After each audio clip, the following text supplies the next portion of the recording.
यौन उत्पीड़न मामले में तरुण तेजपाल को सजा। बॉम्बे हाई कोर्ट की गोवा बेंच ने सजा सुनाई है। तरुण तेजपाल को 10 साल की सजा। हाई कोर्ट ने ट्रायल कोर्ट का फैसला पलट दिया। ट्रायल कोर्ट ने तेजपाल को जमानत दी थी, लेकिन बॉम्बे हाई कोर्ट की गोवा बेंच ने अब तरुण तेजपाल की मुश्किल बढ़ा दी है, क्योंकि अब सजा सुनाई गई है 10 साल की यौन उत्पीड़न का मामला। और आपको बता दें कि 10 साल की सजा। ट्रायल कोर्ट के फैसले को पलटा और तरुण तेजपाल को 10 साल की सजा सुना दी गई। तो बड़ी खबर इस वक्त की आपको बता दें, तरुण तेजपाल को 10 साल की सजा और ट्रायल कोर्ट के फैसले को पलटते हुए अब 10 साल की सजा तरुण तेजपाल को सुनाई गई। तो ट्रायल कोर्ट ने तेजपाल को जमानत दी थी, लेकिन हाई कोर्ट के गोवा बेंच ने अब उस फैसले को पलट दिया और तरुण तेजपाल को 10 साल की सजा सुना दी है। तो बड़ी खबर इस वक्त की, हाई कोर्ट ने ट्रायल कोर्ट के फैसले को पलट दिया। अभिषेक पांडे हमारे साथ, हमारे संवाददाता जुड़ चुके हैं। अभिषेक, का ये बड़ा फैसला अब जो कोर्ट ने सुनाया और ट्रायल कोर्ट के फैसले को पलटते हुए 10 साल की सजा तरुण तेजपाल को दी।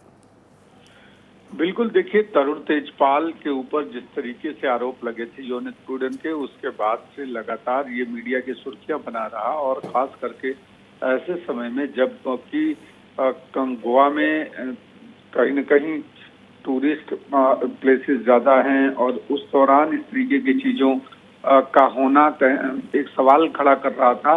हालांकि जो ट्रायल कोर्ट था उसका फैसला जो हुआ उसके ठीक उलट बॉम्बे हाई कोर्ट की गोवा बेंच ने वो फैसला पलटते हुए 10 साल की सजा का ऐलान किया है। यानी साफ है कि हाई कोर्ट ने जो भी तथ्य या जो भी उस समय में साक्ष्य और सबूत को पुलिस द्वारा दिए गए थे उनको सही माना है और उसके बाद ये फैसला सुनाया है।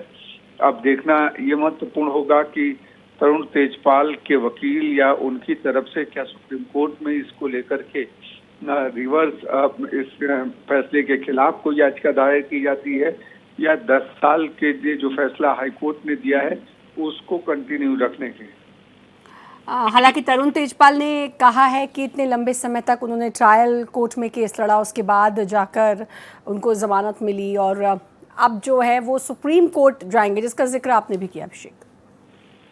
बिल्कुल, सुप्रीम कोर्ट उनके लिए किसी भी कैदी के लिए, मुजरिम के लिए सुप्रीम कोर्ट जा सकता है। दरवाजा तो खुला ही होता है, लेकिन जिस तरीके से साक्ष्य और सबूत ट्रायल कोर्ट ने रिजेक्ट किए थे, बहुत सारी चीजों को नहीं माना था।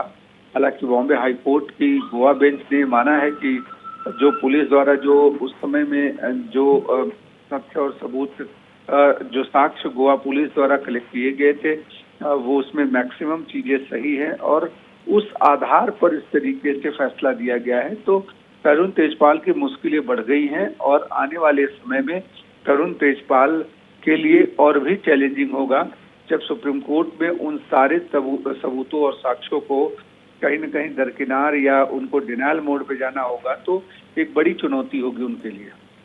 बिल्कुल, तो क्या अब जेल भेज दिया जाएगा तरुण तेजपाल को? क्योंकि देखिए, ये मुसीबत तो एकदम से तरुण तेजपाल की बढ़ गई। ट्रायल कोर्ट ने तेजपाल को जमानत दी थी और उसके बाद जाहिर है तरुण तेजपाल को एक ज़रूर राहत मिली होगी, राहत की सांस उन्होंने ली, लेकिन अब एकदम से फैसला पलट दिया है बॉम्बे हाई कोर्ट की गोवा बेंच ने।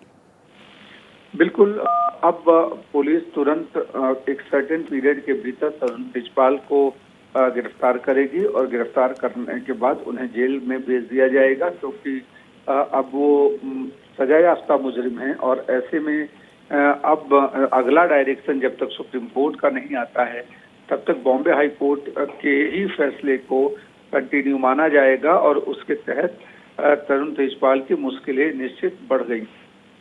बिल्कुल, अब देखना होगा कि आगे और क्या कुछ तरुण तेजपाल करते हैं, पर फिलहाल मुश्किलें बढ़ चुकी हैं। बहुत बहुत शुक्रिया आपका तमाम जानकारी देने के लिए अभिषेक।